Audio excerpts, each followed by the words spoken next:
we should take advantage of taking the advantage of both of them, you know. Spoken like a true diplomat, Ambassador. Yes, that's what I'm praying for. But Ambassador, we want to welcome you to Belize. Thank you very much. This piece of paradise that we call home, for us it's home. You know, as you can see, it's beautiful. And like you rightly said when I shook your hands a while ago, this is fantastic. It's a piece of paradise. So welcome, and we hope that these discussions that will be held today will be fruitful discussions. You know, it's a pleasure also to have two very key government ministers here with us, the Minister of Agriculture and Fisheries and the Minister of Tourism and Culture, both key important ministries in Belize. So again, it's a pleasure for all of us to be here. Steffi, thanks for the invitation. I mean, and the crew of the Aldebaran, without you guys, I mean, you know, we will not be here. And also Lindsay, thanks so much for providing us with such magnificent hospitality. You know, I feel at home. I would say I'm talking, so I feel at home, and I usually talk much. So, I mean, it's all work. the best. It's work, yeah? It's working, right? It's working. It's working. Okay, but cheers, and may it all work out well as we get our planet. Thank you. On behalf of the government of Belize, and in particular the Ministry of Tourism, Civil Aviation and Culture, and in particular because I was a fisherman myself, coming to this area for many years, and I still consider myself a fisherman. And now that I always feel that the tourism industry and the fisheries industry should work hand in hand. And Ambassador, let me say that we are very grateful for you to be over here with us. And definitely, I must say that I consider our administration a very good administration as to trying to protect the environment, trying to make sure that we protect our natural resources. And it's a commitment that our Prime Minister has made, and we have endorsed it. And let me assure you that we will work together to make sure that good things happen in Belize. I always like to tell people there is nothing like Belize. Whenever you speak to the abroad, always remember to mention we love Belize. And we have been working very diligently to make sure that we can expose Belize internationally, both in the tourism industry and with the airlines. And it takes a while before things materialize, but definitely let me assure you that we have everything in our hearts to make sure that these things will be for a positive thing. Thank you very much. Cheers. Cheers. Cheers. I would also like to join my colleague in welcoming you to Belize. I just hope that you enjoy your stay here. I think that today is an ideal day for you to be out here. It's typically a tropical, sunny day.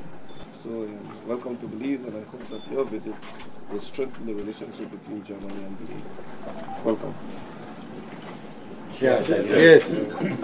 So, thank you very much. I think I have to also say a few words. You all know this very famous diplomatic phrase. When diplomats start talking, they say, "It's an honor and a pleasure."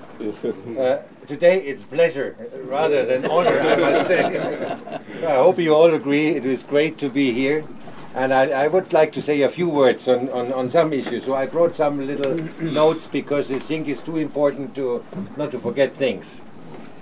First of all, I would like to thank everybody who was involved in this meeting, in bringing it about. So thanks of all for the government of Belize, thanks to Leslie Garbut, thanks to Dr. Leslie of the 5 Cs, thanks to Aldebaran, Mr. Schweikert and Steffi Luke, the German and the Belizean branch. Thanks to Carolina and Jean, who have brought us here, our good friends in Guatemala. Thanks to the members of the press to be here today with us. This rare event on board of a seagoing ship, our meeting today marks a very important milestone for all of us in our relation to the issue of climate change.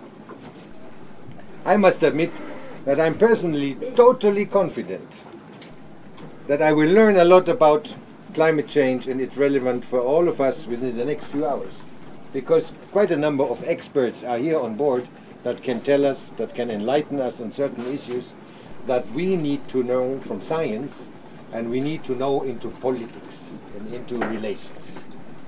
I hope that we can make the best out of this meeting for our work, for our responsibilities and for our common projects. In my brief remarks, I will touch on some German ingredients on the topic in general and of our common activities in the region in particular. I don't need to make historical remarks, maybe only this one. The present Chancellor of Germany, Mrs. Angela Merkel, has been Minister of Environment in earlier cabinets, in the cabinets of Helmut Kohl. She herself participated in the Rio summit, and she's a very committed politician on global issues and on environmental issues in particular.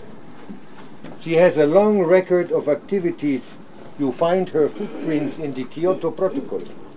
And she was also very instrumental in helping to settle the major international organizations in the UN network on climate change in the UN campus in Bonn in Germany. And Dr. Leslie is a regular visitor to that institution. My government has a clear idea of priorities as far as reaction to climate change is concerned. The adaptation strategy is based on international responsibility and comprises all aspects of cooperation. There are, without going into details, 4 major fields of action.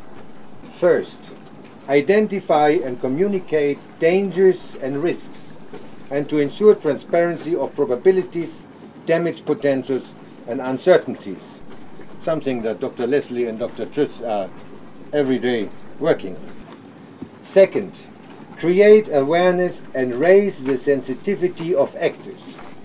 I believe this is a good action field for governments and the private sector and the media. 3, provide a basis for decision making that enables all actors to take precautions and to gradually incorporate the impacts of climate change in public, private and business planning. That is the implementation of the policies. And 4, indicate action options, coordinate and define responsibilities, draw up and implement measures. One German ingredient in this respect is the ongoing discussion between the governments of Germany and of Belize, Mexico and Guatemala to define a project to protect the remaining primary forest on the Yucatan Peninsula. My government is prepared to contribute with a major financing, not as a credit but as a grant to these countries, in order to protect these areas, which is a vast area reaching from the southern Maya sites in Mexico, comprising El Mirador, Tikal area, eastern Petén, going down to Maya Mountains in Belize. It's one ecosystem that we need to look at in an integrated way and not in a national way. Cross-border activities. So talks have been starting to implement a major project which my government is ready to finance if you agree. Another German ingredient is to be seen in our common efforts to integrate German scientists into the 5 Cs. I'm very grateful for all the preparatory work done by Dr. Leslie. At the moment, organizations in Germany search for the right person to fill into this job, and I hope we will have this scientific foot on your soil in Belize very soon in order to bring about more cooperation, more scientific exchange and more integrative approaches to the common challenges. One more German ingredient is a program for the protection of the Caribbean reefs. Mexico, Belize, Guatemala and Honduras are members of associated countries to SICA, the Central American Integration System. This organization has an environmental commission, which is the counterpart for a German grant in this respect. 5 million euro will be spent primarily to strengthen the work in the protected areas. And I'm sure Leslie Garbett needs to tell us a lot about that. The counterpart in Belize will most probably be the Protected Areas Conservation Trust, PACT. Talks are in an advanced stage. The host of today is another very important German ingredient in environmental pro-action measures.